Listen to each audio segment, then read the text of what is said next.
you have a new article up right now at VSiN.com. DeAndre Hopkins and the myth of the number one wide receiver. It sounds like a murder mystery, Michael, but why was it important for you to discuss this with the people at home?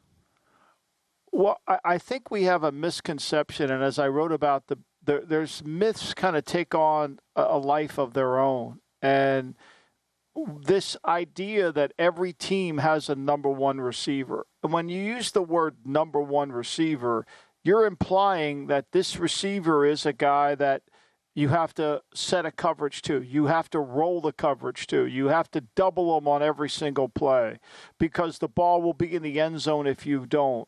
He changes game plans. He creates mismatches that you can't win. Those statements are few and far between, right? And so when this is being tossed around, well, Hopkins is the number one receiver. Okay. You know, once every 18.8 times he touched the ball, he scored a touchdown in Arizona. That's not a number one receiver, considering Randy Moss was at 6.57. Mm-hmm. Paul Warfield was at 5. Terrell Owens was at 8, right? Devontae Adams is at 9. So, like, guys that put the ball in the end zone that dictate coverage, that's what makes it. So, did Tennessee improve themselves? Yes. Is he a number one receiver in terms of he's a lock to go into the Hall of Fame? No. Is he a good player? Yes. And I think we have a really hard time making the distinction between the two. Mm-hmm. And so when someone says, well, you need a number one receiver, yeah, everybody does. But you can't pay a guy as if he's a number one if he's not. Yeah, and this is one of those situations where, you know, you wrote about it in the article that these players a lot of times are overrated, overpraised, and now overpaid. And this is kind of a situation that we see here with DeAndre Hopkins. He goes to the highest bidder in the Tennessee Titans. He could have gone to a place potentially like a Kansas City or a Buffalo or the New England Patriots, but he had a certain number in mind. I would have to assume, based on what we saw with the Odell Beckham Jr. situation going to the Ravens, that creates a number in your head of a value that you're going to be willing to say yes to or no to. And he ends up in Tennessee. And again, while we're having the conversation of between being a top wide receiver on your team and being a number one wide receiver is a different type of a thing, because clearly he's going to make an impact in Tennessee, right? You have to look at what they put together last year. Their total wide receiver room, 1,595 yards, 30th in the NFL, 57% reception percentage, 30th in the NFL, 6 total receiving touchdowns, 31st in the NFL. And some of those guys aren't even there anymore. So he's going to be an important part of this offense and what they're trying to do moving forward. But it's a very, very different conversation in the grand scheme of things. Yeah, I mean, and people will go to the game and they'll say, look, we got to take Hopkins away, especially on critical passing, critical downs, conversion downs. And that'll put pressure on Burks, their number one pick from a year ago, to really rise above. This team allows him to play in the slot, which I think is really crucial for Hopkins. You know, when you say something bad about a player, you're not knocking the player. It's an evaluation. There's strengths and weaknesses. Hopkins has never relied on great speed. Mm-hmm. He's never relied on unbelievable quickness. He's relied on great eye-hand coordination, great body control, and the ability to win 50-50 balls. His average per catch has gone down 1.4 yards from the time he left Houston to he's now left Arizona. So it's like his production is slowly going down. He doesn't get the ball in the end zone as much. He doesn't make as much on the yards on catches. So, but you're right. He will help Tennessee. But this notion that you just let a number one receiver slip through your cracks is wrong, because the Patriots signed Smith-Schuster. He had 78 catches, averaged 12 yards, scored 3 touchdowns.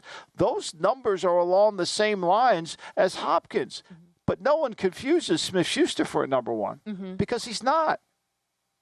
So 2 years, $26 million. That's what DeAndre Hopkins' deal is. With incentives, can get up to 32, which seem to be attainable incentives based on his past history. You write in the article, 18 wide receivers are making over $18 million a season right now. But are all of them number one receivers? No. Christian Kirk from Jacksonville isn't one. Neither is Keenan Allen or Terry McLaurin. They're good players, but they don't place the fear of God into defensive coordinators. And I love that statement, because when even we're handicapping games going into the season, like a lot of the things that I take into account are if I'm an opposing defensive coordinator or if I'm an opposing whatever, like what's going to scare me? What do we really, really hone in on needing to try to take away or eliminate? And in this case, you're saying some of these guys who are paid like they are a number one wide receiver aren't putting the fear of God in anybody.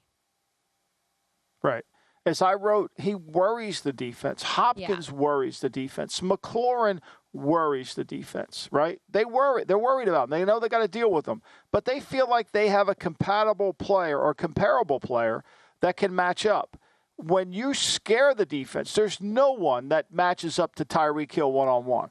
If you decide to leave Tyreek Hill alone and press coverage and say, okay, you got him, they're going to score a touchdown on you.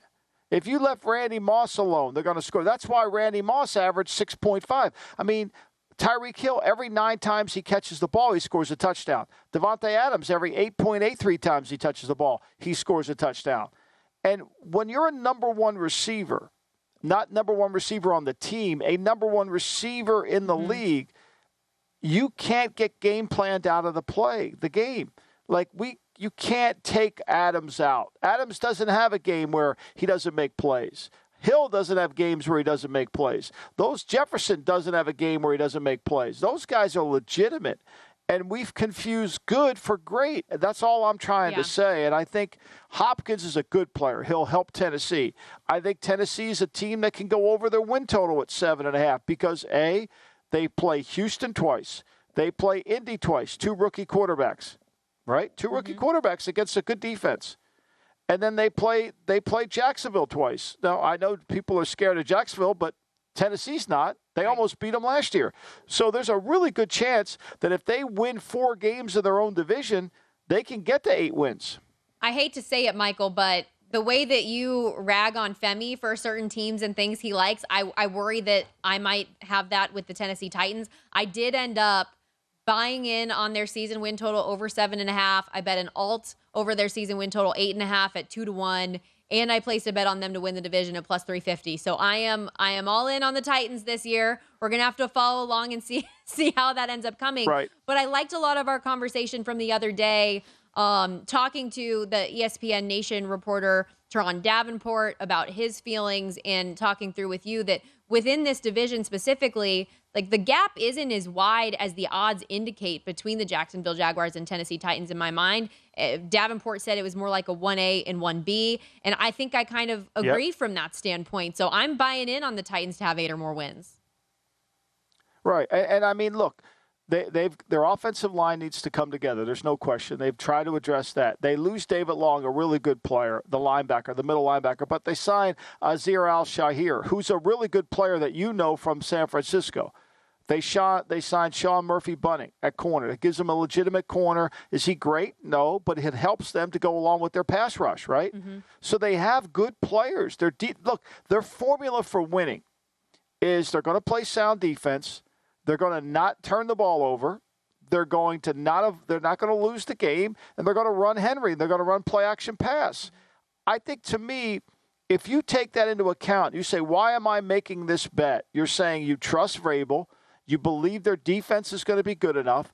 The competition isn't elite within their own division, and they're going to improve as the year goes on. I think it's a sound judgment. Do I think it'll hit? Yes. If it doesn't hit, we'll figure out why. But the cards line up for it to be a sound investment. And to put the final exclamation point on this, just cementing what you just said, the last line of your article, I think puts it all together well. I trust Vrabel. I love their defense. And adding Hopkins can help, but let's not buy the myth that he's a number one wide receiver. And that's why even his prop numbers this year aren't that of a number one receiver. His over-under in receiving yards, 850.5, his touchdown number 4.5. Right. And it didn't move the needle for Tennessee's team either, right? It didn't move the needle. Like, very few players move the needle, especially at the skill position, because, we know that there's some guys that can be taken away from the game.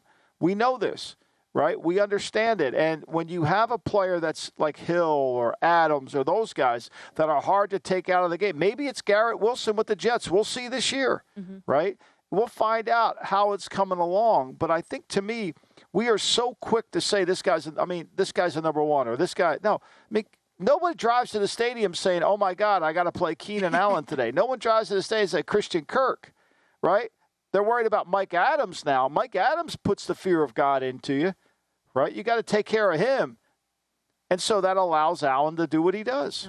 And when people look at the Tennessee Titans team, the player offensively that puts that fear in them is Derrick Henry. And this offense is going to continue to run through him. But DeAndre Hopkins, a great addition to free him up, be a good 1-2 tandem there with Ryan Tannehill. We know that he's stoked to have somebody to actually throw the ball to. Go to VSiN.com/subscribe to become a VSiN Pro subscriber today.